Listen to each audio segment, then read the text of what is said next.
Multifungsi TNI itu ibarat lo satu meja dengan pemerintahan atau pebisnis. Bedanya, mereka megang dan nodong senjata.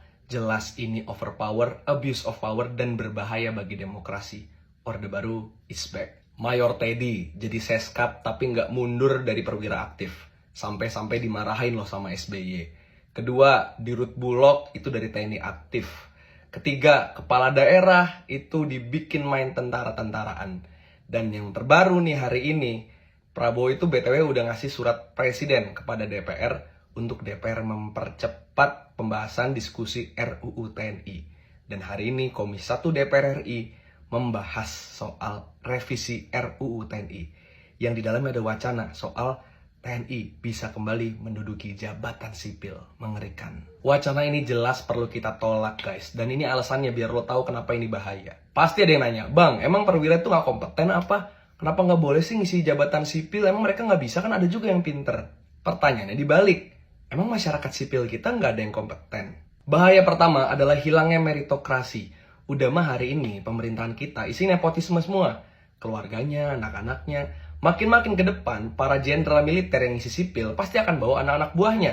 Bukan karena kompeten mungkin, tapi hanya karena loyal. Ya sia-sia selama ini sipil yang memang udah ikut kuliah sarjana, vokasi, atau PNS, BUMN udah ikut jenjang kaderisasi.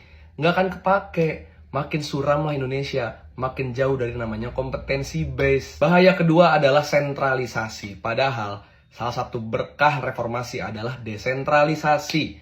Sekarang kepala daerah aja mau dibikin seragam militer-militeran supaya apa? Satu komando. Bayangin, ntar DPR diisi TNI, satu komando. BUMN, PNS, bisnis, satu komando. Hilang sudah perbedaan pendapat, kreativitas, dan juga supremasi sipil. Rusaklah demokrasi kita. Udah gak ada yang bisa ngawasin itu. Karena mana mungkin masyarakat berani. Orang lawannya megang senjata kok. Bahaya ketiga adalah potensi kekerasan. Dulu, para masa aksi gelombang reformasi sampai menuntut hilangkan dui fungsi ABRI, ya karena selama Orba memimpin, militer itu abuse of power, banyak kekerasan berulang terjadi, intimidasi terjadi, dan juga bahkan penculikan, penembakan terjadi. Masa kita mau ngulang, masa kita cepat lupa sih? Udah cukup lah para perwira yang memang belajar panjang di tempatnya ini, diberikan pos-pos pertahanan, jangan masuk sipil.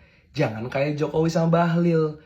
Sipil ya kan, Bahlil HMI malah pakai seragam militer. Nggak cocok kan? Begitupun sebaliknya. Jangan dibalik-balik.